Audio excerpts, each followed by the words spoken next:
this week we're looking at groups and teams in organizations. And I think this is a fascinating subject because, in my experience, I've seen people who consider groups or teams kind of a panacea, a cure-all for the ills facing an organization. And I don't really think that's the case. In fact, I think we really have to be careful managers when we think about using groups and teams in organizations. So, for instance, sometimes a team is just not the answer. Not all work is meant to be done by a group of people. In particular, tasks that are additive in nature, where people can do them individually, where they don't need to coordinate with other people in order to get that work done. It is actually counterproductive to put that type of work into the work of a group. And so we have to analyze the tasks that are being done and make sure that they're appropriate for a group. In other circumstances, we have to be very careful about how we use groups. I think the literature that you're reading on brainstorming is very interesting here.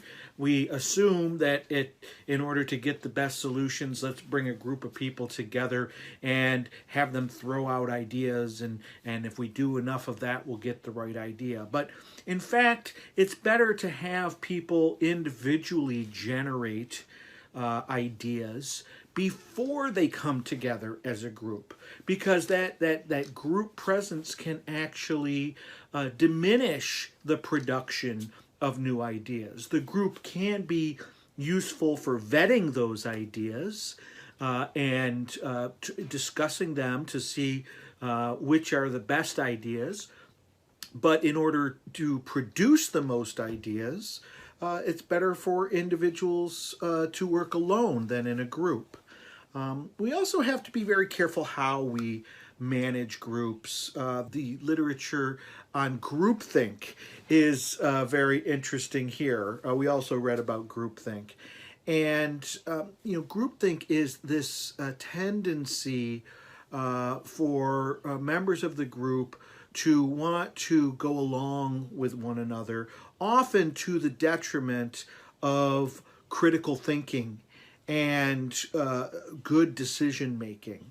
And there are many examples of groupthink that have really resulted in terrible outcomes for organizations.